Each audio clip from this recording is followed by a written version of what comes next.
اس کا اپنا جنگی طیارہ جو ہے راجستھان کے علاقے میں گر کر تباہ ہو جاتا ہے اور اس تباہی کے اندر جو ہے ان کا اپنا پائلٹ بھی جو ہے وہ ہلاک ہو جاتا ہے۔ پہلے ایک ہیلی کاپٹر کی ویڈیو منظر یہاں پر آئی، فنی خرابی کی وجہ سے اس کو وہ سڑک کے اوپر لینڈ کروایا جاتا ہے۔ ایک ایک نینو سیکنڈ کے اندر فیصلے لینے پڑتے ہیں، جس کی صلاحیت ظاہر ہے بھارت کے پاس نہ پہلے تھی، نہ اب ہے، نہ آگے کبھی ہوگی۔ پاکستان کا مقابلہ کرنے کے لیے آتے ہیں تو اپنے ہی رافیل طیارے گرا کے چلے جاتے ہیں۔ السلام علیکم ناظرین، شکست یافتہ بھارت بزدل، ہمیشہ سے ہی بزدلی کی مثال قائم کرنے والا، اور اب تو پوری دنیا کو پتہ چل چکا ہے کہ یہ ملک اور اس کی افواج جو ہے وہ کیسی ہے۔ اس کا اپنا جنگی طیارہ جو ہے راجستھان کے علاقے میں گر کر تباہ ہو جاتا ہے اور اس تباہی کے اندر جو ہے ان کا اپنا پائلٹ بھی جو ہے وہ ہلاک ہو جاتا ہے۔ اس کے ساتھ ساتھ ان کا اپنا طیارہ دو لوگوں کو جو ہے وہ ساتھ لے کر ہلاک ہو جاتا ہے۔ گویا ثابت یہ ہوتا ہے کہ جب سے انہوں نے پاکستان کے ساتھ پنگا لیا ہے اس کے بعد یہ خود اتنے گھبرائے بیٹھے ہیں، ان کی اپنی افواج، ان کی اپنی فوج اتنی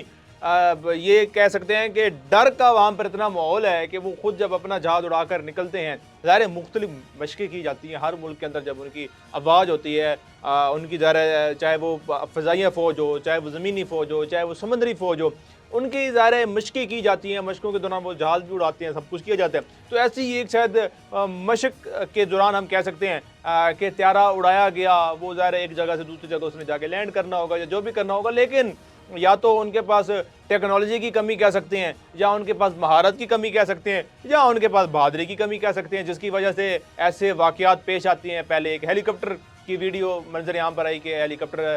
اپنی ٹیکنالوجی کی وجہ سے یا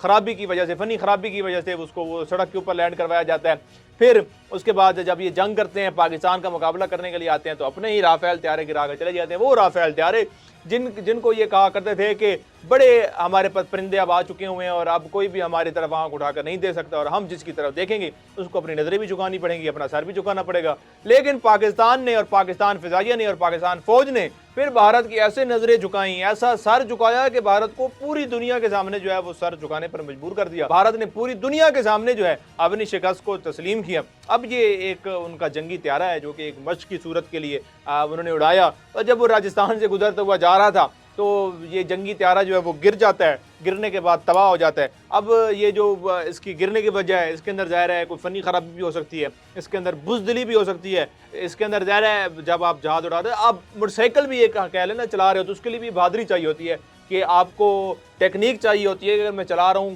میں نے کہاں کس طرح کب گیئر تبدیل کرنا ہے۔ گاڑی چلانے کا بھی ایسے ہی تھوڑا زیادہ آپ کو ٹیکنیک چاہیے ہوتی ہے اور زیادہ بہادری چاہیے ہوتی ہے۔ پھر ظاہر ہے جب آپ جہاز چلا رہے ہو تو آپ کو زیادہ ٹیکنیک آنی چاہیے، آپ نے چھوٹی چھوٹی چیزیں مینیج کر کے چلنا پڑتا ہے، ایک ایک نینو سیکنڈ کے اندر فیصلے لینے پڑتے ہیں، جس کی صلاحیت ظاہر ہے بھارت کے پاس نہ پہلے تھی، نہ اب ہے، نہ آگے کبھی ہوگی، کیونکہ وہ ایک بزدلانہ ملک ہے، بزدلانہ وار کرنا جانتا ہے۔ بہادر لوگوں کے سامنے وہ ویسے نہیں ٹک سکتا، اور پھر اس جنگ کے بعد جو ان کی صورتحال ہو چکی ہوئی ہے اس کے پھر حالات یہی ہیں۔ باقی دیکھتے رہیں یو ڈیجیٹل، اپنی رائے کمنٹ سیکشن میں دیجیے گا۔ ہمیں دے اجازت، اللہ نے کے بعد۔